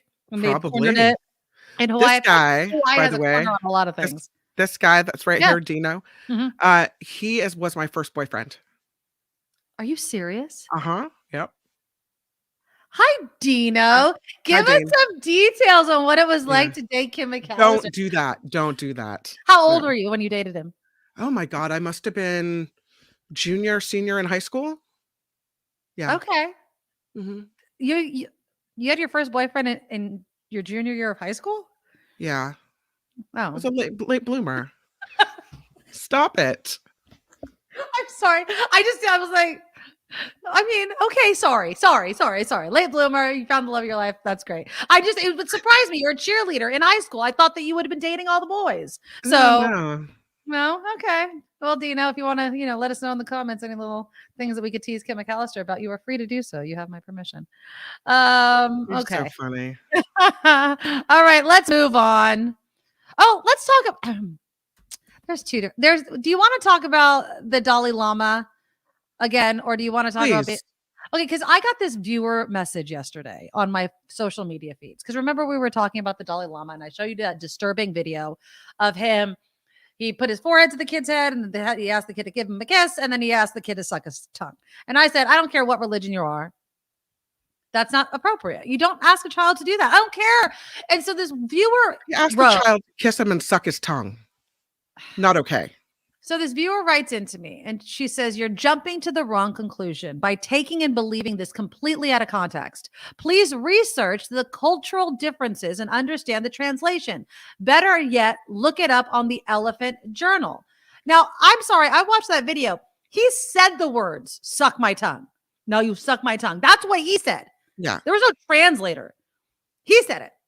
Okay. I'm sorry. I know this is like going from something delicious to something really gross, but the thing that bothered me, and it's okay for you guys to reach out and comment on my videos, and I get that because this is the first person that has said something. Oh, it's cultural, and there's the Dalai Lama's people is saying that the Tibetan leader suck my tongue comment to the boy was innocent because the holy leader is beyond sensual pleasures. This is how, and I'm not calling him this, but this is how priests become pedophiles. You put priests on pedestals and some of them become pedophiles, and then it's hard to knock them off. They're men. These are human beings. You can believe that the Dalai Lama is this high, spiritual leader, but if you cut him, he will bleed. If he dies and you do an autopsy, he is a human being with human emotions. You can believe that he is beyond that, but it doesn't mean that he's allowed to. Because when you start telling people, and again, I want to kind of take the Dalai Lama out of it because it's like when you're talking about a pope or something like that, people get very attached to the actual person, which shouldn't be the point, but I digress. When you take any sort of leader, whether it's a spiritual leader, a political leader, and you put them up on this pedestal, they start to believe that crap. They start to believe, oh, I could allow a child to do whatever they want to me because I am beyond sensual pleasures. My ass. No, you are not beyond sensual pleasures. I don't think I am not buying that nonsense. No. And that's how children become victims of abuse. Well, and when we watched that video, and I did say something about, well, maybe it's a cultural thing with the whole tongue sucking situation. And it may be that is something they do in that culture. But when you watch the video, there's a hesitation on the part of the child. Yes. He kind of looks around for a second, right? There's a moment of extreme awkwardness and a moment where you get it. You feel like this child doesn't want to be here doing this. Exactly. This child we all felt the pressure at that moment. And that's what I have a problem with. So whether or not the tongue sucking situation is cultural, okay, it still was a very awkward moment. and it was a moment where a child felt pressured to do something because of the station in life that the other person held. Right. You feel like someone is so over you. What was they said? He doesn't feel the sensual things. You feel like pleasure, this person is somehow this, deity type of person. No. Well, but again, You shouldn't and ever you could feel pressured by anyone, regardless do of whether anything. they're the Pope, the janitor, or anybody in between. Done. And I get that some people view the Dalai Lama in this way, right? That he is this higher being, that he's been bestowed these, spiritual, right. I don't want to say powers, but you understand what I'm saying. I get that. You can believe that. And that is totally just as people believe in the Pope and all sorts of things. You need to separate that from a child standing in front of him being, I would say, culturally, or at least pressured by this guy that has all this power into doing something that is extremely obvious he doesn't want to do. You don't have to speak the language to know that kid did not want to suck that guy's tongue. You don't. He, just like Kim said, he pulled away. Now, and I'll throw it back at you. Oh, you don't understand the culture. I'm sure that kid did, right? Yeah. I would assume that the kid understood the culture, and which maybe he didn't. I don't know. I mean, that's a big assumption. But even if he did, he still didn't want to do it. He still didn't want to suck the tongue. It's gross. Stop. It's so freaking gross. Nobody wants to do that. I don't care. You know what? I'm going to go as far as saying, if my religion requires me sucking people's tongues that I'm not married to or in a relationship with, I don't want to do it. I don't want to do it. Sign me out. I don't want to do it. Karen says, the Dalai Lama is a worldly, well-educated man. He should have known better, but apparently revealed his true self, perhaps. It's just gross. It's just so gross. Yeah, I can't even say it. I have so many things I want to say, and it's so inappropriate. I can't do it. I'm sorry. My bad. I'm sorry. My bad. No, I'm sorry. I just can't. I really just can't. Okay, so there's no excuses. So stop writing me. I'm not going to sign up for your belief system in that. Okay. You can believe that the Dalai Lama is a great man. I'm not saying he's not a great man in other ways. I think that he was wrong in that instance, and there's no excuses that are going to change my mind. Okay. All right. We have I know we skipped your last news, but you write your news. I'm going to do another story. Although I always want all of your opinions on all of this. Okay, so there's this thing called lazy parenting. You hear my husband woo in the background. Is that where you just pop on a video and walk out? No. So this is the definition. Let me know if you need anything. I'm going to go work. Kind of. Yeah. So lazy parenting is a type of parenting where a parent consciously withholds himself, herself from interfering in everything the child does. The parent allows the child to do day-to-day tasks on their own, so that the child gains confidence in doing things. The child is allowed to make mistakes and learn from them. Do you guys remember? It was actually when I got COVID. I was still at Station X, and I watched that Japanese show where they let little kindergartners walk to school and watch the store and get all the groceries and everything like that. I think my computer went out, but if I'm freezing, I apologize. So they let these kids walk to school, and the video cameras follow them on doing all of these things. And the kids do it. They forget things. They get the change. They do all of these things. And I talked back then about how that would never work in America. How we are so we really want to be involved, not necessarily a helicopter parent, but very involved in helping our children make good decisions, right decisions, learn how to do things. And on one hand, I would not consider myself a lazy parent at all. On the other hand, I don't think, let me ask a child. Hey, child, that's sneaping down here. This is my son, Dylan. Would you say that I am you know what a helicopter parent is? No. So a helicopter parent is a parent that's like constantly hovering over you, doing everything for you, talking to your teachers for you, making you doing everything for you. That's how I would describe it, right? Like just really obsessed with doing everything for you. What was the question? Am I a helicopter parent? No. Okay. How would you feel if I made you do everything on your own? Like you had to do I make you do laundry occasionally. But you had to do all of it all the time make your own dinner all the time. I never did it for you. It would definitely help me learn skills that I could use later on in life. Speak closer. Okay. I wouldn't want to do it. You wouldn't want to do it though. Okay. Yeah. Okay. So apparently this is the new thing. Lazy parenting is the new thing, just like helicopter parenting was. Could you do it? I mean, how involved are you, Kim? Are you I'm very, incapable. very I'm incapable of doing this. No. This is not my personality. Okay, so I do believe I have tried very much to make sure, and more so with Julia, my older one, than Jacob. She's 13. So she is very independent. It might look like I'm being lazy, and perhaps I am. When I roll up to the Petaluma market after school or whatever, Julia will go inside and grab milk or whatever. I want her. I've had family members who they can't even order at a restaurant by themselves, and they're in their like late teens, right? They can't even go and make eye contact and make a purchase. Yeah. So I wanted her at the very beginning to be able to live life on her own, to not be the one that goes to college where we've heard the stories that they just can't function. Right. Okay. Yeah. So she can pump gas. I'm staying in. It's like I've got a permanent gas pumper. She can no, I'm kidding, but she can pump gas. She can go into the grocery store and make a purchase.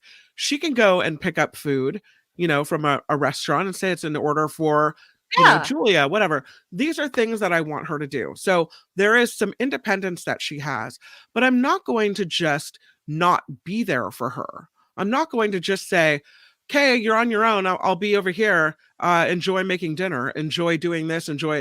There's still a family dynamic. There's still something. Now, my husband would say I'm more of a bulldozer mom, that if they have a problem in there, we had not a fight, but a disagreement over this the other day. Okay. He says if there's a problem in their way, that instead of letting them handle it on their own, that I'll try to remove the obstacle for them to make their lives easier. Yeah. And sometimes I can see that, but other times not.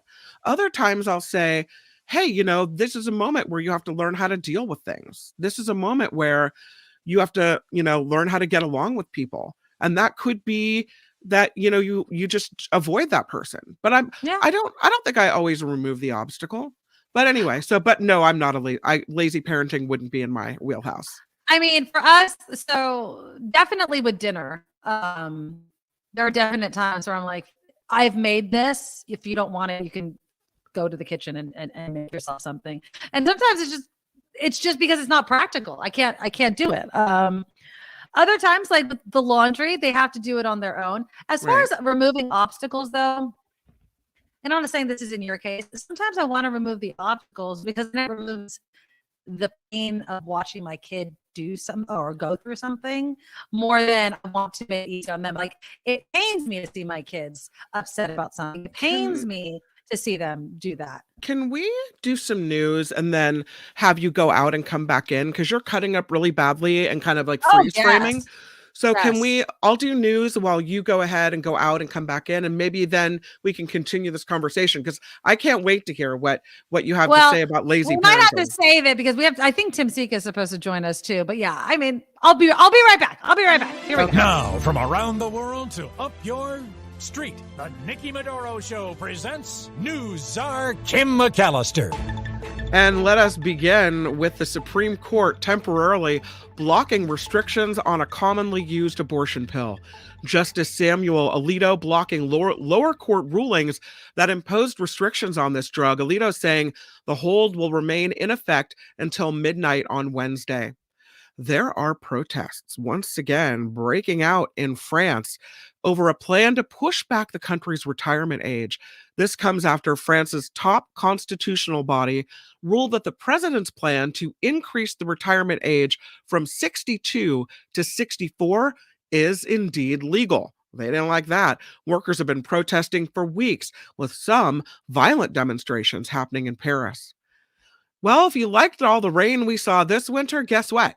We might even have it again next year, because it looks like another cold, wet winter is in store for the southern U.S. The National Oceanic and Atmospheric Administration says El Nino is gearing up ahead of schedule, and it means that California could once again see lots of rain and colder temperatures for next year. So looks like maybe we're not done with this. Maybe we could get out of this drought once and for all. Maybe between now and then, we could build some water storage systems so we can keep that water. What do you guys think? Maybe a little bit? Okay, so I don't mean to be insensitive with the threats, because the threats are serious, but this little guy hopping over the threshold, I found kind of humorous. The story, though, is not. Police are still investigating reports of a threat at the Naval Medical Center, San Diego. Some buildings were evacuated. Others had to shelter in place. Police say they have detained one unarmed person for questioning now, and they have not found any evidence of gunfire in that facility. But again, there was a threat there, so they had to evacuate some buildings. In the spirit of Friday, even though this is not the Mark Thompson Show, it's the Nikki Medoro Show, but saw this story and really couldn't help myself. An alligator in Central Florida is still on the loose after it bit off a man's leg. Brevard County Fire Rescue says the attack happened inside of a Titusville gated community east of Orlando. Earlier this afternoon, the 72-year-old's leg amputated by the gator below his right knee. The victim was airlifted to a trauma center where his current location is unknown. Florida Fish and Wildlife officials say they have not captured the animal at this time, so this gator is still roaming around. The moments leading up to this incident currently under investigation. But yeah, so there's a little story for you on this Friday on the Nikki Medoro Show. This report could be sponsored by you. If you have a business or you would like to sponsor any portion or segment or the whole show, please email us at thenikkimedoroshow@gmail.com. And of course, you can always check out the website as well, thenikkimedoroshow.com. And we always appreciate your support. I'm Kim McAllister on the Nikki Medoro Show. I don't know if I made it any better. I tried to restart. Am I still okay? Yeah, I might be a little bit glitchy, but if my voice is coming through, that's what matters the most. We're still waiting for Tim Sika to come on. He just called me. Did we send him the link? I'll send him the link. Shoot. I'll do it right now. I think I said, you know what I think I did? I think I said, thanks. And I never actually copied and pasted the damn link in there. Because Tim Sika sends us all of the movies that he's going to do. Right. Which there's quite a few. Now let me just kind of give you a little bit of a tease. There's one of these movies that I'm really excited about. It's called One of These Days. And hold on, there we go. And I don't know anything more than just what he said. I didn't watch the trailer. I didn't do any of that. This is the description. It's a drama about an annual Texas endurance test. Oh. Where contestants have to keep one hand at all times on a pickup truck in order to win it. If there was ever a Texas story, it's that one. I'm like, really? That is the whole entire premise of the show, is to keep one hand on the pickup truck in order to win it. So Tim Sika will tell us if that's worth watching. There's also Renfield. Oh, you know what I'm going to do? And it's waiting, and because I messed up. Nick Cage just did an interview regarding some of the movies that he loved best. Any Nick Cage fans out there? He's not my favorite actor, but I like some of it. So he's revealed his 5 favorite movies that he has been in. And the reason why I mentioned Nick Cage is he's in this movie that Tim Sika is supposed to review called Renfield, which is a vampire comedy where Nicolas Cage is Dracula. So Nick Cage's favorite movies are Pig, Mandy, Bringing Out the Dead, Bad Lieutenant, and then this movie called Joe. I mean, I like I think I think it's like Father's Day or something like that. I don't know. Face Off was really good with John Travolta, was really good. But let's bring in Tim Sika. And Tim, yay. I apologize. I was like, I think I just said thanks, and then I never actually copied and pasted the link into it. So I'm sorry, my friend. No, that's okay. You know, I just noticed it myself. I went, oh, wait a minute. So I if I wouldn't, I did the same thing you did. So no worries. Okay, perfect. All right, well, let's get into it. I was just talking about Nick Cage mentioning his 5 favorite films that he's been in: Pig, Mandy, Bringing Out the Dead, Bad Lieutenant, and Joe. But he's in a new movie called Renfield. Yeah, he plays Count Dracula in this, and he completely chews the scenery, as only Nicolas Cage can do. He's fun to watch. He's probably the best reason to see this movie. It's a horror action comedy with the clever premise that Renfield, the title, he's played by Nicholas Hoult, who was bitten by Count Dracula years ago and turned into Dracula's like devoted slave. He wants to get out of what he calls this toxic relationship, this codependent, dysfunctional relationship. That's the premise. And for those unfamiliar with the Bram Stoker novel and the 1931 Todd Browning Dracula movie, which was recreated here in Renfield in a black and white like makeover scene. Anyway, Renfield is Count Dracula's deranged, fanatically devoted servant who thrives on insects. You know, he loves and needs to eat flies and similar insect-like characters. But anyway, in this violent supernatural action comedy, Renfield wants out. He's tired of providing bodies for Dracula. You know, he's just sick of it. And there's some really funny bits here in the movie with Renfield taking part in AA group meetings for addicts and fellow codependents. So that's probably the funniest thing about this movie. But the movie itself, really? Well, exhausting, plot heavy, but also plot undeveloped. It's short too. It's like 90 plus minutes, but given all the action and the head and appendage ripping off scenes and stuff, it feels a lot longer. And not all the comedy lands. I don't know. I mean, okay. So it's a comedy. It's a comedy more than anything. It's a comedy. Yeah, it's ambitious. It's bloody. I mean, it's really spectacular. It's a good example of the kinds of movies audiences are going for in the 21st century. Loud, ambitious, bloody, colorful, spectacular, with lots of visual business being hurled at you from the screen. I don't know what else to say about it. It's a mess. I mean, and an unfunny one, despite its claims at humor. I didn't find it funny at all. All right, well, let's kind of stay in this kind of scary genre and talk about the Pope's Exorcist, which I want to see. Is it any good? Well, I didn't realize that the Vatican, at least until 2016, when their official exorcist died, had an official exorcist. Did you know that they had one? I did not know that, no. Well, his name was Father Gabriel Amorth, and he served, Father Amorth did, in that capacity, official exorcist for the Diocese of Rome for like 30 years.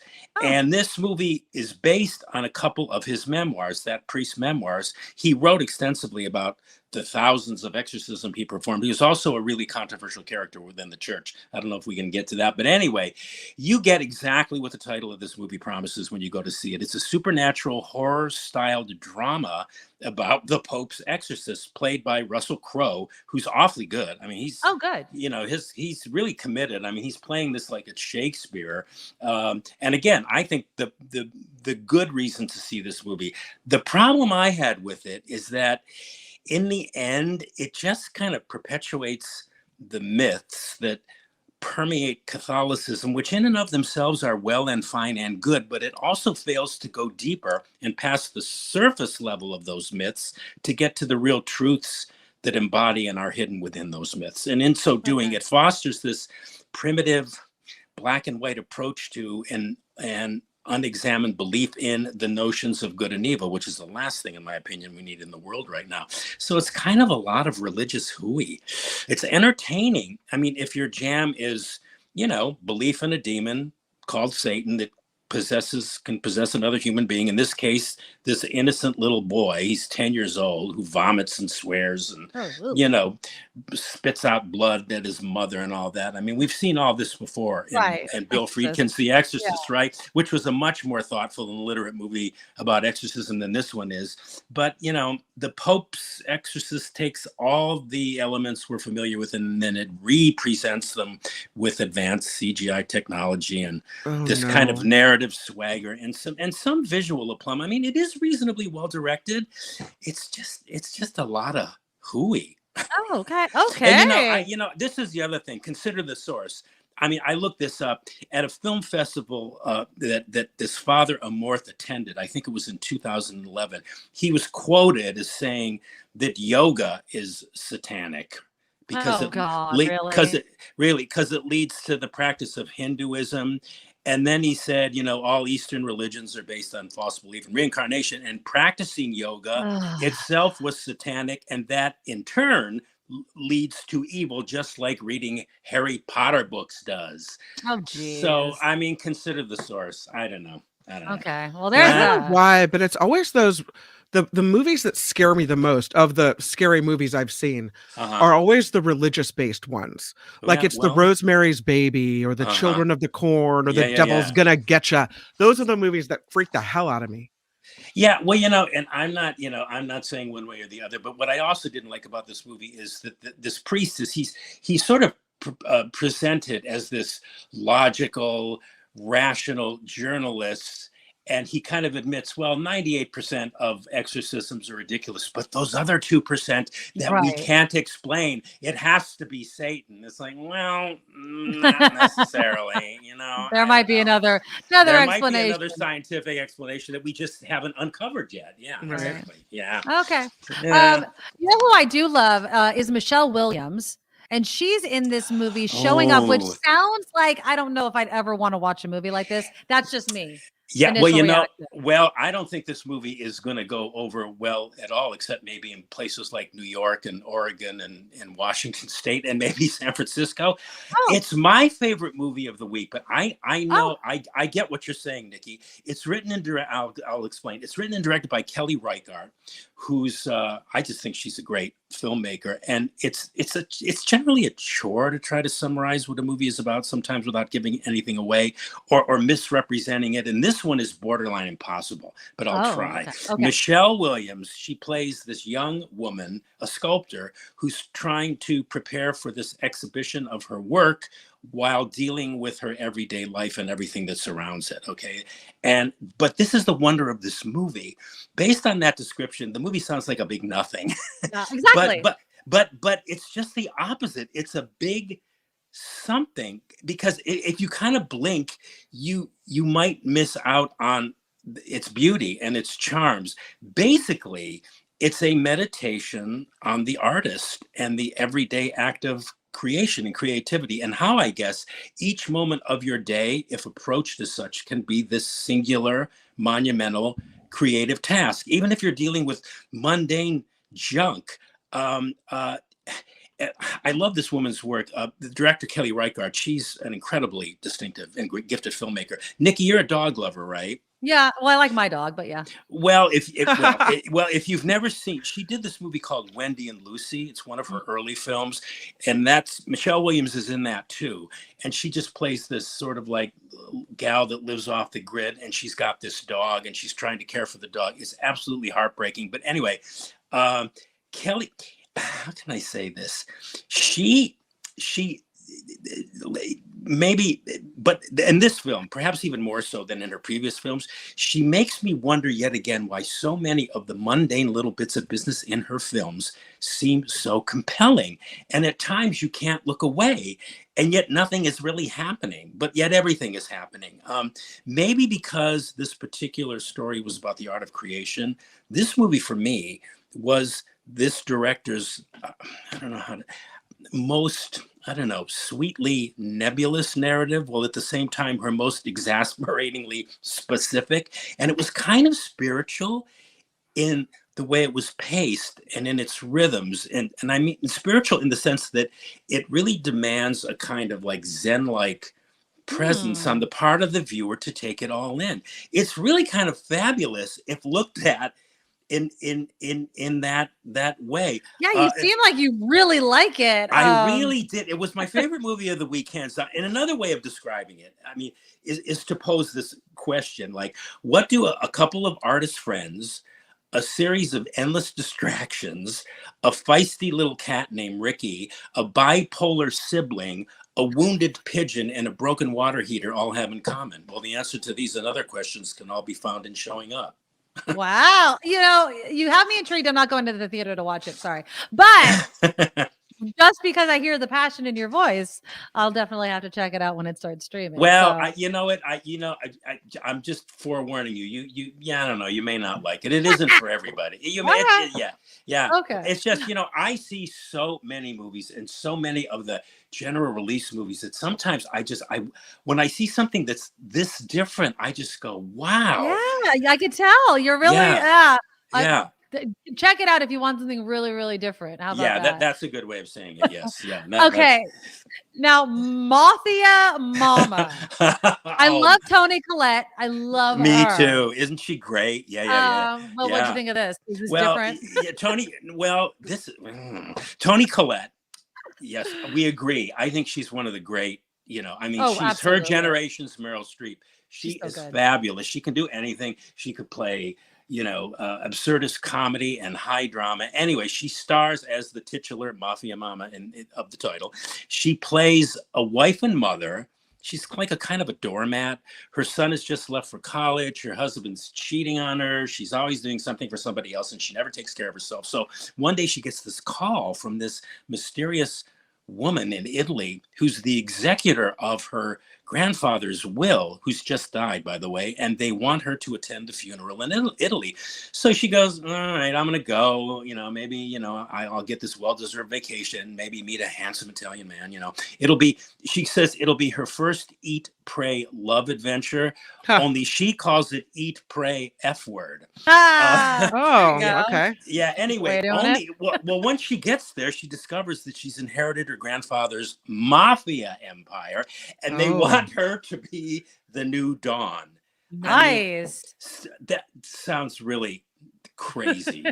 This is truly a nutty, insane, crazy movie that veers between like this Carol Burnett type comedy to these scenes of like super ultra violence and shootings, a la The Godfather, which is a running joke throughout the film. There's even this hideous. This is a sort of it's nothing a spoiler. I feel like obligated to let people know about these things because there's even this graphic scene, Hideous, where Toni Collette's character kills this mafia hitman by gouging out his eyes with her high heels, and then wait a minute, and bits of the guy's scrotum are stuffed in his eye sockets. Damn! Okay. If you're gonna kill somebody, that's the way to kill it. I don't know. You kind of got me there. I'm gonna have to go see it. Wait. Okay, so now to tell you how truly perverted I am, I like this movie. Oh, there you go. For one, it was so insane. You can't help but laughing, and it kind of it stood me on my ear, and that it managed to be both like a mafia comedy and a sort of female empowerment comedy, and it was so ballsy. I mean, in the way it just you're going, I can't believe they are doing this. I don't think I've ever seen a film quite like it, but I have to admit it was entertaining, and it also had something to say about women claiming their power, as twisted as it was. It was. I wouldn't recommend it for young girls. Maybe women over 30. There you go. It was a trip. It was a trip. Yeah. Yes. Okay. We have one more, and I teased this one before we brought you on. Because if there was a movie that sounds totally Texas, it's this one. One of these days. Yeah. Now, this sort of thing that really happens. Is this? I mean, well, it's interesting. A little background on this particular movie. It was inspired by this 1997 documentary that was called Hands on a Hard Body, which was a documentary. It told the story of this like annual endurance competition in Texas, where 24 people were pitted against each other to see who could keep their hand on this pickup truck for the longest amount of time. And the last person standing with their hand still on the pickup truck wins the pickup truck. It was like, those dance marathons during the Depression where people would dance for 2, 3, 4 days straight, and the couples left standing would win some money. Anyway, This is a dramatic version of that story told in the documentary, Hands on a Hard Body. And it wisely takes the tack of a drama, a tragedy. The documentary, Hands on a Hard Body, and apparently there was a short-lived Broadway musical, I just discovered this, based on Hands on a Hard Body and this story that had a happy ending. Both that Broadway musical and the documentary took this kind of humorous and sympathetic approach to this annual contest / endurance test, which always baffled me because that approach seemed to exploit poor people for the audience's entertainment. I mean, and the elephant in the room being that all these people who were competing for this pickup truck were from low-income families, and they put themselves through this form of torture, sleep deprivation, and mental stress for 3 or 4 days in order to win something that they couldn't afford on their own.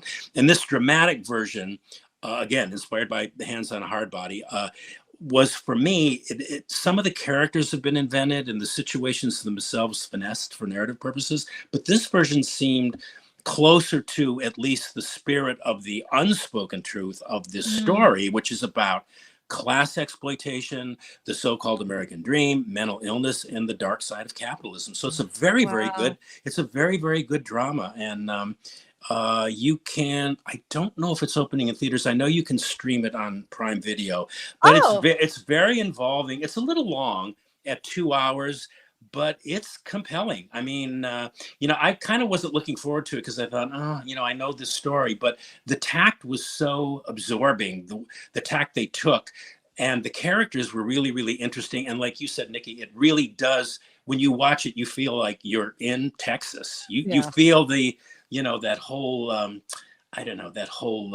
milieu really strongly, and you really get caught up in it, and you can relate to these people. So. Well, the way you described it makes it kind of riveting. And I like the idea of talking about class and what people are really willing to do for something that a lot of people take for granted, which is like a form of transportation. Right. Tim Sika. Go ahead. I have one. Okay. I found myself the other evening emailing Tim Sika at like 11:30 midnight. Oh no, what did you watch? I saw a movie that was so bad. It actually may be the worst movie I've ever seen in my life. I want to know if I saw it. What's the name of it? It's called On a Wing and a Prayer. I saw that picture. No, I haven't watched it. It's a faith-based movie. I didn't know that at the time. I thought Dennis Quaid is in it. Heather Graham is in it. I saw those two names and I thought, well, all right. It's on Amazon Prime. It's about a guy who, is flying his family to a funeral or away from a funeral, something. And all of a sudden, the pilot dies and he has to get behind the controls. And I thought, an action-packed thriller. No. Oh my God, is it bad? Dennis Quaid, like who talked you into this movie? It is so preachy and cheesy and stupid. Okay. Yeah. At one point, the daughter is having a peanut allergy attack in the back of the plane. And the mom, who's played by Heather Graham, is like, everybody's going to be okay. It's going to be fine. And she does nothing. I mean, it was so stupid that you just wonder how it was like a junior high script. No, Kim, based on your passion for hating it so much, I really did want to watch it, but I couldn't squeeze it in. No. I figured if I did watch it, we'd wind up talking about it for most of the segment. It's out. Don't do it. I've seen the picture on Prime, and I didn't click on it. Okay. Keep scrolling. Keep scrolling. Well, Tim Sika, thank you so much for coming on. We love your movie reviews, and we'll talk to you next Friday. Yeah, we'll talk to you next week. Bye-bye. Bye. Bye. And also comments talking about it when it comes out in theaters. I'm really going to be excited to ask Tim Sika what he thinks about Are You There, God? It's Me, Margaret. Yes, me too. I loved that book when I was a kid. I loved Judy Blume. I mean, who didn't love? You were a kid our age. I mean, Judy, even now, I mean, Judy Blume books are just awesome and amazing. And I want to reread all of them. So, all right. Let me see. Did I have one last thing? Go ahead. When you read a Judy Blume book, it was almost like you were reading about yourself as a kid. You could really relate. Yes, so exactly. That's a skill.